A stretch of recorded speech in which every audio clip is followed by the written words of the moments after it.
오늘 우리에게 주시는 하나님의 말씀은 마태복음 7장 1절로 6절까지 말씀입니다.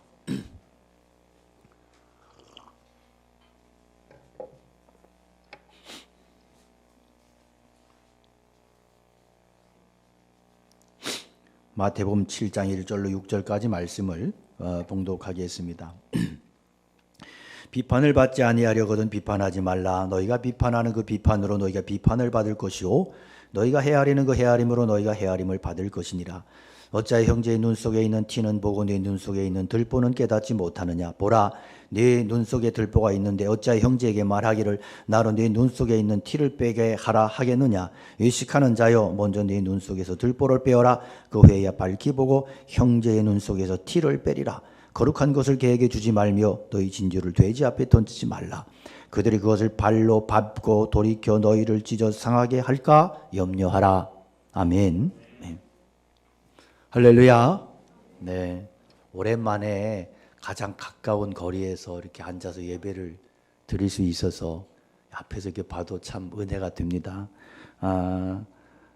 이 어려운 상황 속에서 여러분들 더욱더 성숙한 믿음으로 또 건강한 신앙으로 그렇게 시험받기를 축복합니다. 성경이 우리에게 계속 말씀하는 게 뭐냐면 인간의 생명은 죽음으로 끝이 아니다 하는 거예요. 죽음 후에는 최후의 심판이 있는데 거기서 인간들은 하나님 앞에서 자기의 행한 모든 것에 대해서 반드시 심판을 받게 된다는 겁니다. 성경이 두 종류의 심판을 말합니다. 하나는 죄 용서 받았느냐 아니냐에 따라서 영원한 천국과 지옥의 심판이 나뉘어지고, 다른 하나는 하나님의 백성 안에서도 그가 한 행동에 따라서, 삶의 행동에 따라서 하나님께서 차별해서 상급을 주신다는 거죠. 수험생은요, 자기 기분에 아무리 시험 잘 치른 것 같아도 소용이 없어요. 최종적인 결과가 나와 봐야 판가름이 납니다. 그런데 이런 현상이 특히 최후의 심판대 앞에서는 더 심하게 나타날 것입니다. 자기는 너무너무 부족하게 살았다고 생각했는데 최후의 심판의 자리에서 놀라운 칭찬과 상급을 받는 사람이 있을 것이고, 자기는 인생을 성공적으로 멋있게 살았다, 하나님을 위해서도 많은 일을 했다 생각했는데 심판대 앞에서는 가장 비참하게 나타날 경우도 많을 겁니다. 비판을 받지 않으려거든 비판하지 말라. 너희가 비판하는 그 비판으로 너희가 비판받을 것이고 너희가 헤아리는 그 헤아림으로 너희가 헤아림을 받으리라.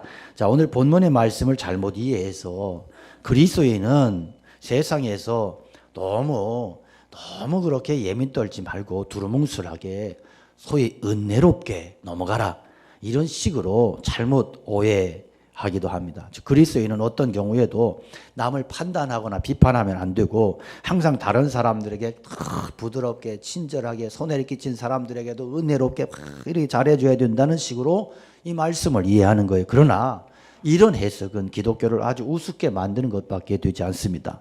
구약시대 선지자들은 이스라엘의 왕들과 지도층 이 사회의 잘못에 대해서 신랄하게 비판했어요. 그러나 그건 쉬운 일이 아니었습니다. 예레미야는 이스라엘 사회의 폭력성과 불법을 책망했고, 그리고 그에 대해서 하나님의 준엄한 심판이 임할 것이라고 선포하다 엄청난 고난을 받아야만 했습니다. 현대 한국 교회는 이런 예언자적 의식을 가진 비판자들이 없다는 게 큰 문제예요.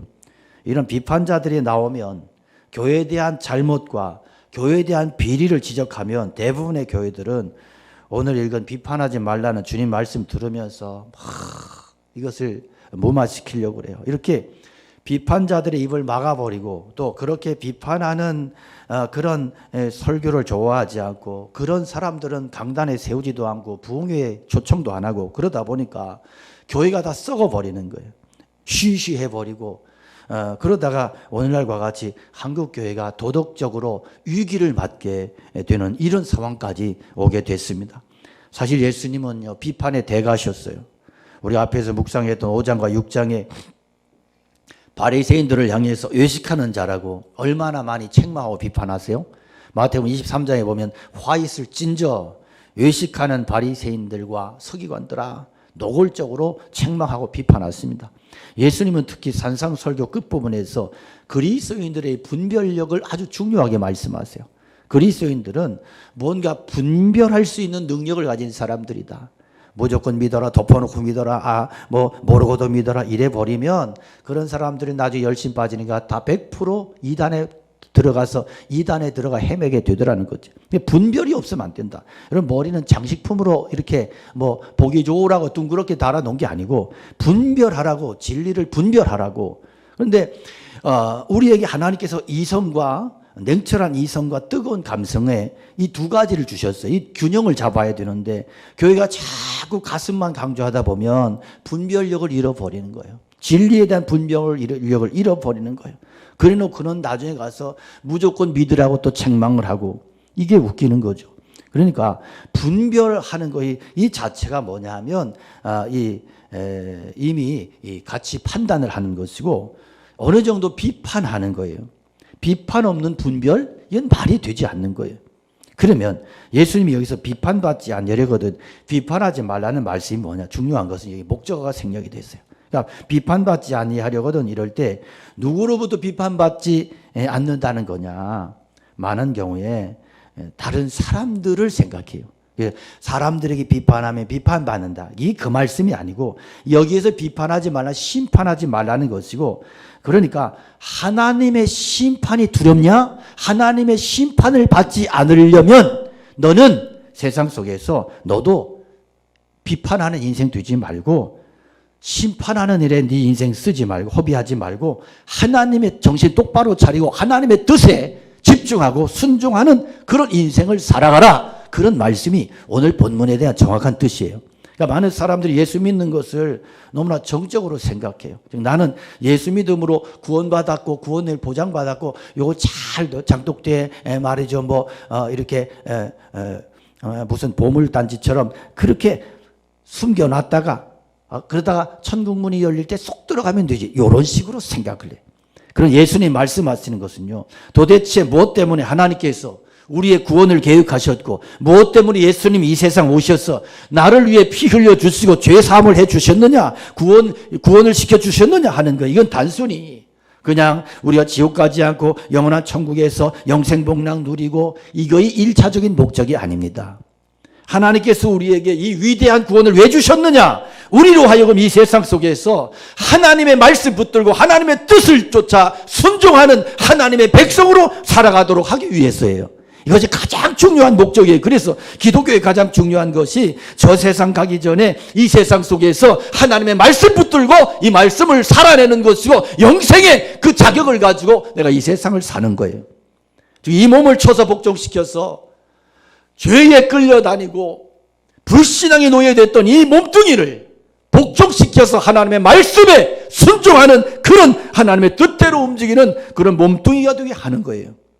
하나님께서 우리에게 상 주실 때 뭘 보고 상을 주실까요? 바로 우리의 몸을 얼마나 쳐서 복종시켜서 하나님의 뜻에 얼마나 순종하는 삶을 살았느냐, 이거이 하나님의 상급의 하나님의 판단의 심판의 기준이 된다는 거 아셔야 돼요.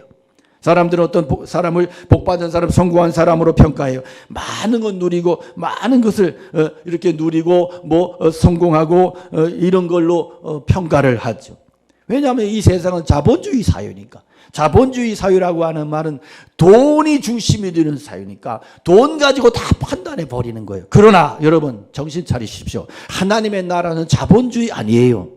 하나님께서는 어떤 사람이 얼마나 많은 재산을 모았느냐, 얼마나 좋은 학벌을 가지고 있느냐, 세상에서 얼마나 떵떵거리 살았느냐, 이것은 다 쓸어버리는 거예요. 이것은 하나님 보시는 게 뭐예요? 그가 이 세상에 살면서 자기 몸뚱이를 어떻게 쓰고 어떻게 사용해서 하나님이 기뻐하시는 삶을 살았고 하나님께 영광이 되는 인생을 살았느냐 하는 거예요. 그래서 하나님의 백성에게는 게으름이 무서운 죄요. 이기적인 욕망이 죄요. 탐욕이 무서운 죄요. 왜? 이런 것들은 하나님의 뜻을 대적하는 원수가 되니까. 그래서 여러분 이 세상에서 편하게 모든 건 누리려고 그러면 결국은 하늘의 상급을 다 잃어버리고 말 것입니다. 본문 1절의 정확한 의미는 너희가 하나님으로부터 심판을 받지 아니하려거든 다른 사람 정죄하고 비판하지 말라는 것입니다. 우리가 하나님을 향해서 가혹한 비판을 한 만큼, 사람을 향해서 가혹한 비판한 만큼 우리 또한 하나님으로부터도 동일한 심판을 받을 것입니다. 로마서 14장 11절에 네가 어찌하여 네 형제를 판단하느냐, 어찌하여 네 형제를 없앤 여기느냐, 우리가 다 하나님의 심판대 앞에 서리라. 형제를 비판했던 가혹한 기준으로 우리가 하나님의 판단을 받게 될 것입니다. 비판하지 말라 말씀하실 때 주님이 가장 먼저 머릿속에 그렸던 사람들이 누굴까요? 바리새인들입니다. 당시 이 바리새라고 하는 단어는 구별되었다는 뜻이죠. 그래서 그들은 스스로를 율법에 타락한 무리들과 확연히 구별된 사람으로 자부했습니다. 그래서 이 자존심이 쩔었어. 그래서 사두개인들은 사두개인들과 바리새인은 좀 다르죠. 그래서 사두개인들은 어떤 제사장 그룹, 정치 그룹입니다, 당시. 그래서 이들은 물질적으로 민중들을 괴롭혔다면 바리새파 사람들은 정신적으로, 영적으로 그렇게 굉장히 괴롭혔던 사람들이죠. 날카로운 율법의 잣대를 들이대고 사람들을 판단하는 재판관의 역할을 자인하고, 그리고 예수님과는 이렇게 성경을 보면 율법적인 문제, 안식일의 문제로 굉장히 심각하게 충돌을 해요. 안식일에 예수님께서 손 마른 자를 고치고 38년 된 병자를 일으키시고 18년 동안 귀신 앓고 꼬부라져 조금도 펴지 못하는 그러한 한 여자를 고치고, 그랬더니 안식일을 범했다고 죽이려고 달려드는 거예요. 율법에 자기들의 만드는 율법으로 판단을 하고 심판하고 달려드는 거예요. 그러니까 비판의식이 강한 사람들의 잘못 중에 하나가 뭐냐면 긍휼이 부족하다는 거지. 긍휼이. 예수님은 평생 동안 손이 말라 고생하거나 안진병이 신세로 허리를 펴지 못하고 이렇게 고통당하는 사람들을 보면 예수님은 못 견디셨어요. 이게 긍휼이에요. 그러나 바리새인들은 사람이 안 보여. 오직 메마른 율법만 보인 거예요. 예수님은 우리가 바리새인처럼 되기를 원치 않으세요. 바리새인들이 내세우는 의가 뭡니까? 다른 사람 죽이고 자기 이름 자기 낫내는 의, 다른 사람 깔아뭉개고 자기가 의로워지는 것, 이게 바리새인들의 의요. 그래서 의식주의자라는 거예요. 근데 예수님을 주님이라 부르면서 주님 섬긴다는 우리가 바리새파 사람들처럼 그리 행동을 하면 안 되는 거예요.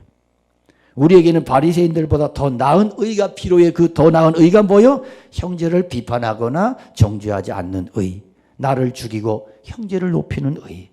우리 모두가 이런 수준 높은 그리스도인들이 되기를 주님께서 원하시는 겁니다.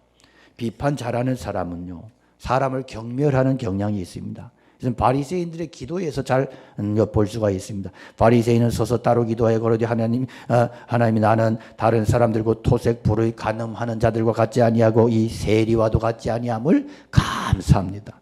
오늘날도 보면 가만히 기도드리면 이렇게 바리새인처럼 기도하는 사람들이 있단 말이에요.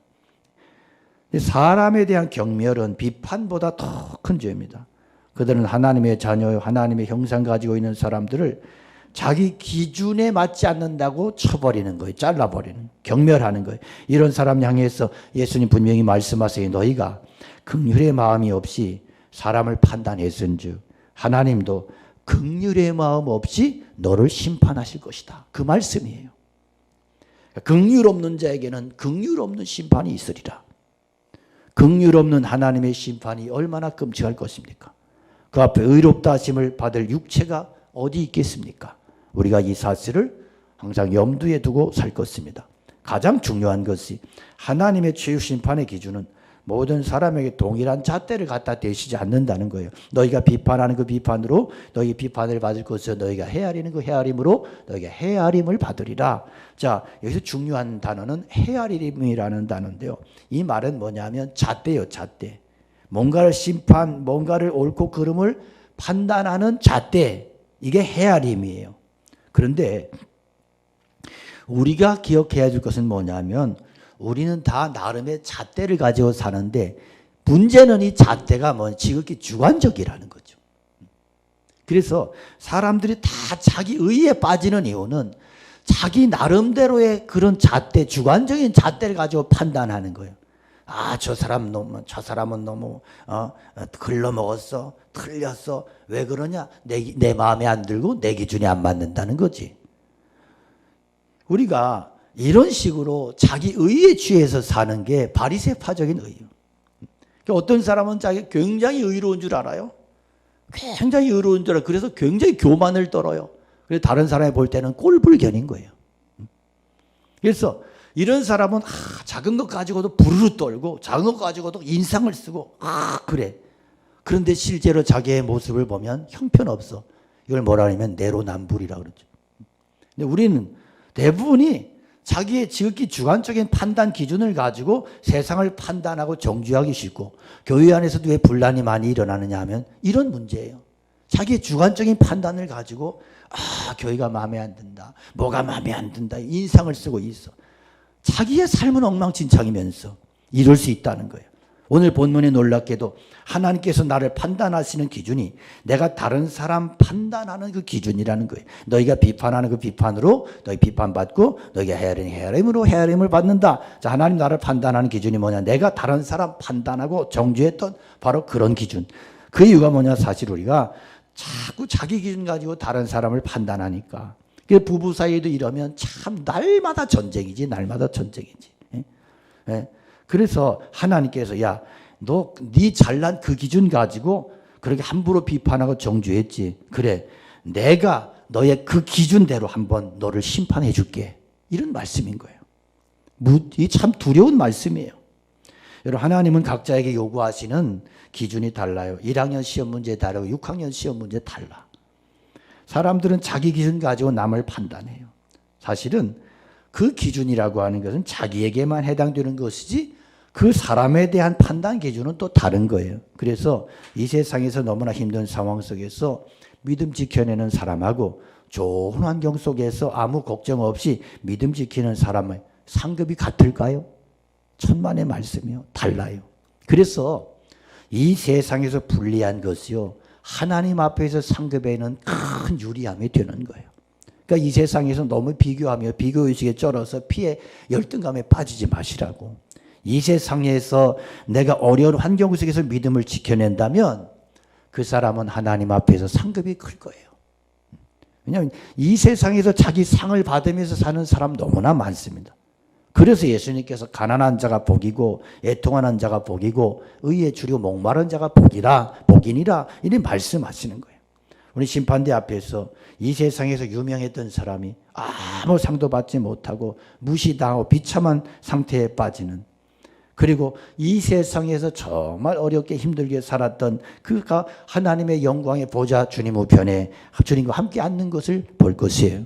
저는 목사가 하나님 앞에서 큰 상 받는다 생각하지 않습니다. 제 어릴 때 보면 목사님들이 막 부흥하며 와가지고 자기는 하늘 날아가면 상급을 받을 거라고 뻥을 치고, 왜냐하면 자기는 부흥에 다녔어. 부흥에 다니면서 뭐 여비 받아가면서 살이 받아가면서 하는 게 목이 잘났다고. 근데 그 뭐 평신도들은 그러면 부러워해요. 그래서 우리 애도 목사 돼야 된다. 그래서 목사 서원시킨 평신도들이 한둘이 아니야, 쏘가가지고. 그런데 여러분, 천국에서의 상급은 전혀 달라요. 전혀 달라요. 어떤 장로님이 천국에 갔더니 예수님이 맨발로 뛰어나와서 활짝 웃으면서 환영하시면서 장로님을 어느 중국집으로 인도를 하시더래. 들어가 보니까 저쪽 구석에 집사들이, 그 교회 집사들이 앉아서 탕수육을 먹는 거야. 막 떠들어대면서 막 너무너무 막 기쁨으로. 장로님이 나는 명색이 장로인데 다 집사가 탕수육 먹는 수준이면 장로는 뭐가 나올까? 잔뜩 기대했는데 간짜장도 아니고 일반 짜장면이 나왔대. 그래가지고 장로님 빈정상해가지고 예수님 앞에, 아니 집사들은 탕수육 주고 장로는 짜장면이 웬 말입니까? 그리고 막 따졌더니 예수님께서 저기 봐라, 저기 철가방 든 저기 봐라. 보니까 담임 목사들이 담임 목사가 땀을 펄펄 흘리면서 철가방 들고 배달 나가더래. 저는 제가 그럴 수 있다고 봐요. 여러분, 우리가 세상에서 어려운 환경 속에서 살아가는 건 너무 억울해하지 마시고, 그래서 하나님의 사람은 세상에서 대우받는 거 두려워해야 되고 조심해야 되고 긴장해야 되는 거예요. 왜? 주님이 그게 하늘나라 가서 받을 상을 맞바꿔서 먹는 거래. 가장 훌륭한 사람이 어떤 사람이요? 주님 위해서 많은 거 잃어버린 사람. 주님 때문에 재산 잃은 사람은 잃은 재산만큼 상급이요. 주님 위해서 가족 잃은 사람 가족 잃은 만큼 상급 받을 거예요. 주님 때문에 학벌 포기했다면 그만큼 상급 받을 것이고 주님 때문에 생명 잃어버린 자는 최고의 상급 받을 거예요. 그러나 주님 위해서 아무것도 한 게 없어. 생색이나 냈어. 오히려 주님의 이름 빙자해서 영광 받아 먹었어. 그가 받을 상은 아무것도 없는 거예요. 우리는 두려워할 것이에요. 3절 4절에 어찌하여 형제의 눈 속에 있는 티는 보고 네 눈 속에 있는 들보는 깨닫지 못하느냐. 보라, 네 눈 속에 들보가 있는데 어째서 형제에게 말하기를 나로 네 눈 속에 있는 티를 빼게 하라 하겠느냐. 여기서 예수님께서 들보는 뭐냐면 집을 이렇게 옛날 집을 이렇게 석가리를 걸었잖아요. 가장 큰 가운데 있게 들보야. 그러니까 예수님의 과장법도 아주 엄청난 과장법이지. 눈 속에다 큰 말뚝을 받고 사는. 그러면서 상대의 눈에 티를 빼겠다고. 그는 티를 빼는 게 아니고 상대방의 눈알을 뺄 거예요. 예수님의 비유는 분명히 당시에 말씀 듣고 있던 사람들의 충격 주기 위한 과장된 비유예요. 놀라운 것은 눈에 큰 기둥 받고 다니면서도 전혀 고통을 느끼지 못하고 그러면서도 다른 사람의 문제 앞에서 못 견디고 달려든다는 거예요. 이게 우리가 그럴 수 있다. 그런데 여기에 예수님께서 말씀하실 때 뭐를 염두에 두셨을까? 저는 두 가지를 생각하게 돼요. 우선 하나는 사람의 본성과 겉으로 나타난 행동과의 관계예요. 그러니까 우리는 주로 어떤 사람 겉으로 나타난 행동을 보고 비난할 때가 많아. 그러나 겉으로 나타나는 행동은요, 실제 우리 안에 있는 죄의 본성에 비하면 아무것도 아닌 거예요. 우리는 다른 사람의 행동 보고 비난하지만 정말 비난받아야 할 것은 눈에 보이지 않는 더러운 인간의 본성이에요. 그래서 어떤 목사님은 죄를 영어로 sin과 sins로 그렇게 구분을 해요. 단서로 sin이라고 하는 것은 하나님과의 잘못된 관계, sins라고 하는 것은 눈으로 나타나는 모든 죄악들이에요. 요즘 사람들의 악행과 죄악이 얼마나 끔찍한지 몰라요. 그런데 사람들이 큰 일이라 그러지만 큰 일이 났다, 큰 일이라 그러기만 하지 이런 죄악들이 결국은 하나님과의 관계의 파괴됨에서 오는 영적인 문제에서 근본이 비롯됐다는 것을 알지 못합니다. 속에 암덩어리 있는데 아무리 피부에 배꼽에 연고 붙이고 고약 발라도 소용없어요. 배 가르고 암덩어리 꺼내야 되지. 마찬가지로 죄악의 덩어리 끄집어 꺼내야 되는 거예요. 우리는 모두 심한 뇌성마비 환자와 같았어. 아무리 알아도 실제로는 움직이질 않아. 그래서 우리가 착각하는 게 뭐냐 하면 말씀을 많이 알고 있으면 신앙이 좋은 줄 아는 거예요. 단순히 여러분 교회 다니는 것으로 충분치 않습니다.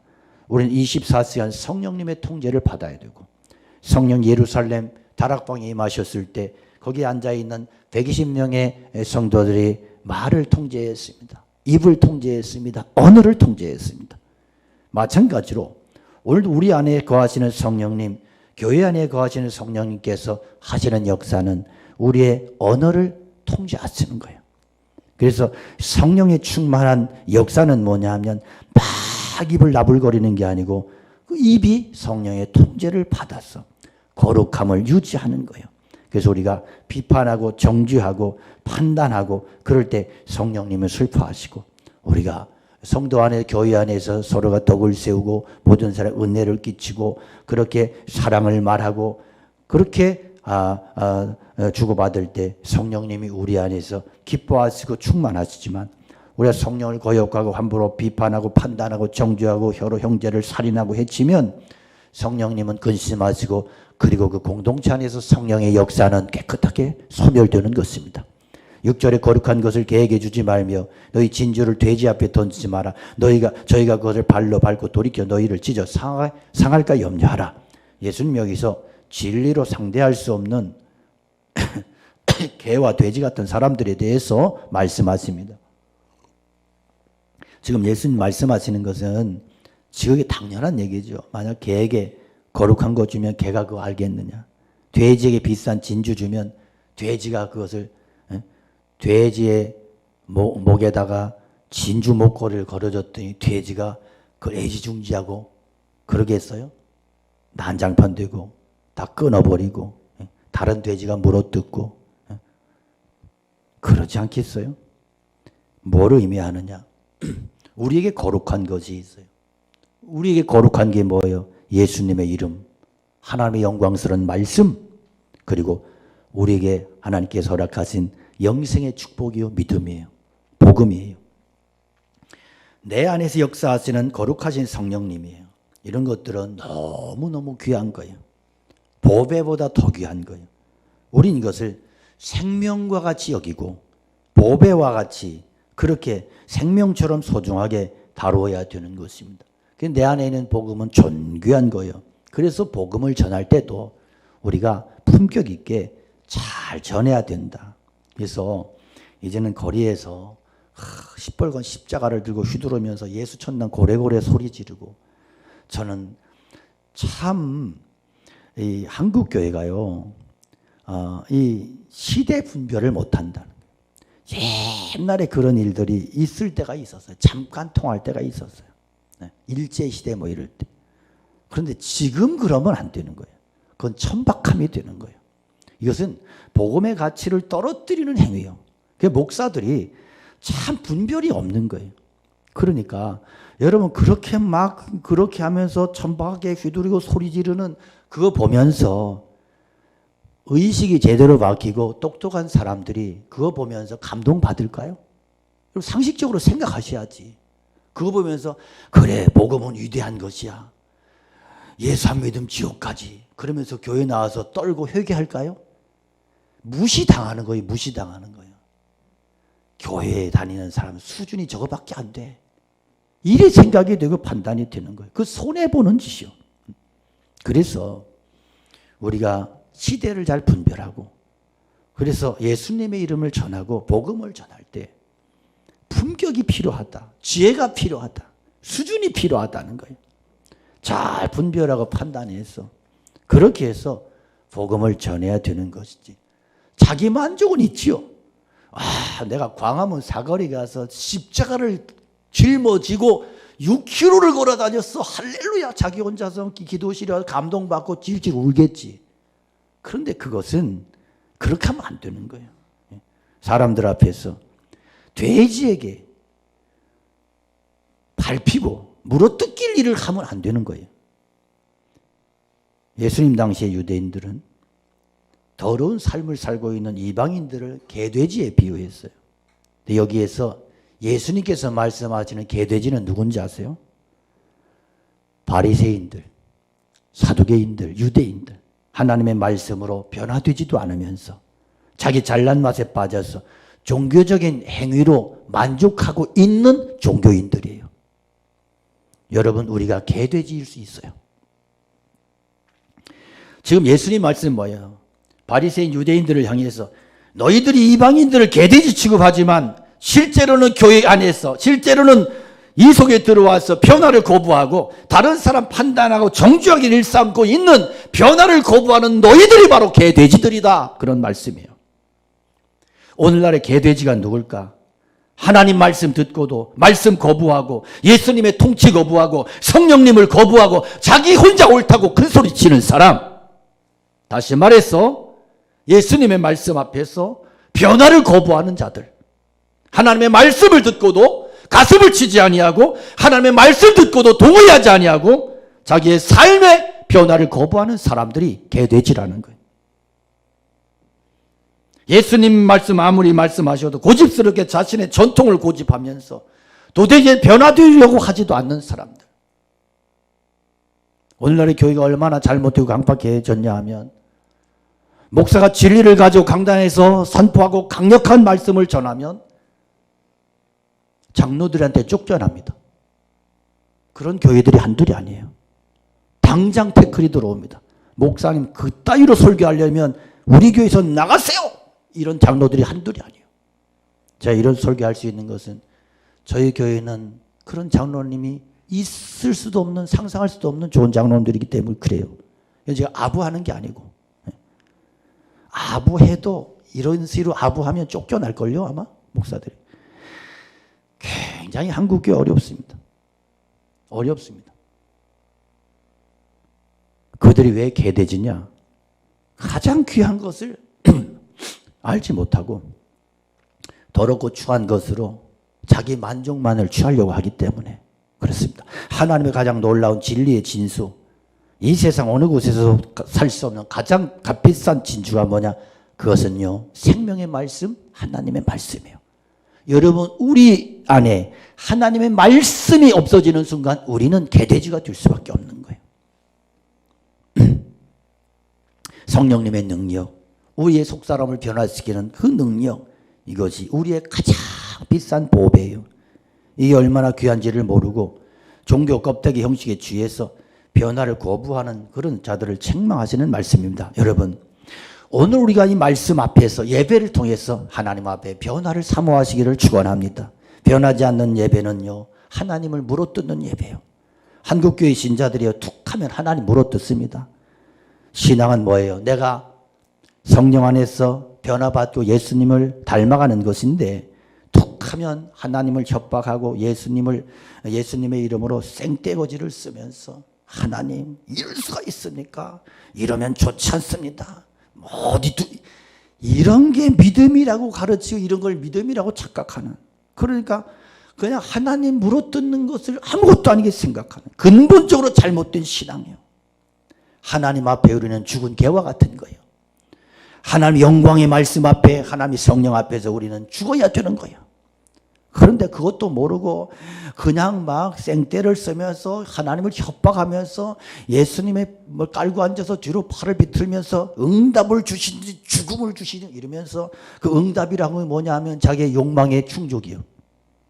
이런 식의 잘못된 신앙에 빠져있는 한국교회 열심히 있는 신자들이 얼마나 많은지 몰라요. 변해야 됩니다. 깨닫고 변해야 됩니다.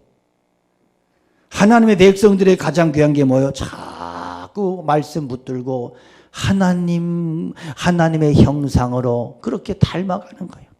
이게 안 돼서 늘 눈물이 있고, 이게 안 돼서 속상하고, 그래서 이게 잘 안 돼서 늘 부담이고, 개나 돼지는 변하는 거 싫어해요. 죄 지적당하는 거 기분 나빠합니다. 돼지는요, 저희 형님이 돼지 농장에서 수백 마리를 키울 때 제가 한 몇 년 동안 돼지 똥을 친 적이 있어요. 이 돼지 새끼들은요, 똥을 쳐도 달려들어요. 더러운 놈들. 똥을 쳐주면 좋아해야 돼. 맞대잖아요. 가똥 맞다고. 좀 교회 올 때는 좀 이렇게 매너 모드를 해주세요. 잘 안 되면 꺼버리죠. 그냥 할머니들은 잘 안 돼가지고 그냥 목을 눌러. 그리고 교회에서 나갈 때 다시 목을 눌러 살아나. 하셔야지. 자꾸 이런 데서 까똑까똑 그러면 안 돼. 그러니까 똥을 쳐주면 좋아해야잖아. 저쪽에 가서 이렇게 가서 묻고 치주가 이리 와. 저쪽으로 가서 또 이렇게 그거라도 해줘야 돼. 돼지 새끼들은 똥을 치는 순간에 막 달려 들어가지고 막 장화도 물어뜯고 막 이러고, 아이고 돼지 똥 치려면요 진짜 힘들어요. 우리가 심각하게 인정할 것은요, 교회 오래 다니고 신앙생활 오래 한 사람들이 어떤 면에서는 변화를 거부해요.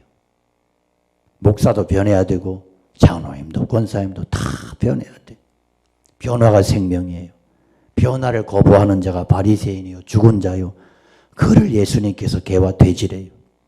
우리가 두려운 것은 우리의 신앙의 생명력이 없어지는 거예요. 신앙생활 오래 하다 보면 우리가 두려워할 것이 뭐냐 하면, 신앙생활 30년 40년 중직자가 되고 그러면 나중에 뭐만 남는지 아세요? 지 자랑만 남아요. 그러니까 우리 중직자들은 나중에 은퇴해서도 조심해야 되는 게 뭐냐면 꼭 자기 자랑만 남아.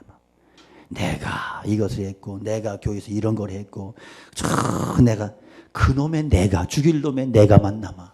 이건 신앙이 망가진 거예요. 이거 두려워해야 돼요. 오늘 우리는 하나님 앞에서 경기하는 선수와 같아요. 아직 시합 끝나지 않았어요. 그리스도인은 항상 종말을 의식하며 사는 사람들입니다.